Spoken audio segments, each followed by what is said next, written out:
You said there's multiple forms of powdery mildew that will attach themselves to cannabis? There's a bunch of species, yeah. And it's also unclear, like for me, I know that the Golovinomyces genus is really, really, compared to other powdery mildews, it's really good at, the host range really high.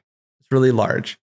And also, they tend to have an ability to hybridize too. So you get these populations that will readily kind of fuse with each other. In hop, for example, the Pacific Northwest suffered I want to say it was something like 8 square kilometers of total destruction from hop powdery mildew 20 or 30 years ago.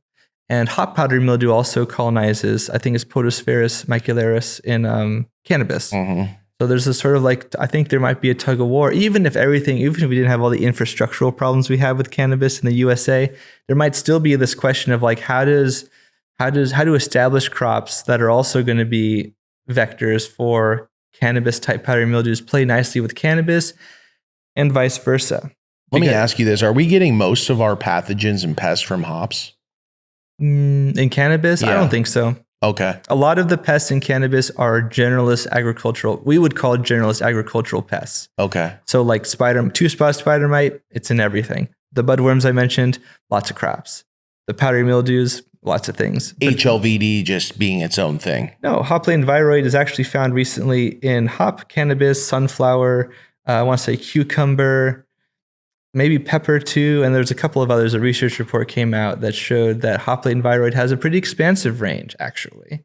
Wow, so that just because it's given that name doesn't mean it's only for that. Gotcha. That's how biologists are. Viruses are named in a funny way a lot of times where if the naming conventions that are most regular that I encounter are first plant it was found in, plus very common symptoms associated with it, plus maybe another moniker, virus. Yeah, it's like your given name, your first, your middle is your mom's last name or whatever, and then beet curly top virus found in beet causes a curly top is virus.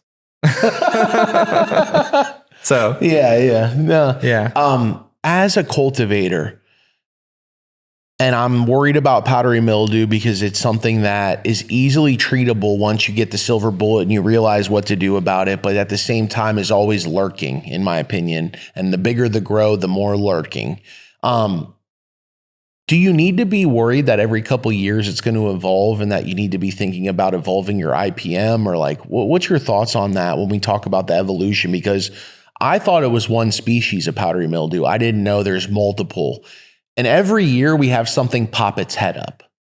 You know what I'm saying? What's your thoughts on the evolution of they're evolving to attach themselves, and as cannabis grows and as the more cannabis we grow evolves, the more we're going to be susceptible to other stuff. I agree with you. Okay. You're right. I think that we should be concerned about that.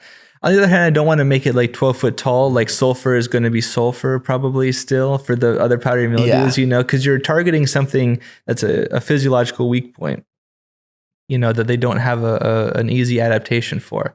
Like in insects, when you see resistance to chemicals, it's usually one of two things. One is it's a target site mutation. So the receptor or whatever that the compound is supposed to bind with that causes the bad things to happen is a little bit different. So now it doesn't bind correctly or doesn't bind at all. So that can happen. That's a big one. The other one is that a lot of insects and a lot of other organisms too, like fungi, will evolve ways to combat the defense compounds and things. Maybe they evolve to inject proteins that suppress the immune system. Usually it's a cavalcade of various things. It always is. Yeah, it's always nuance. Yeah. So some of these, maybe one lineage of aphids that was able to suppress the immune system of a plant, a little bit, is now able to do that 10 times better because of one little gene mutation. And then because it's 10 times more successful or whatever, 100 times more successful, suddenly that is the aphid strain that you are now encountering. So the same thing could be said of powdery mildews. The same thing could be said of various other pests.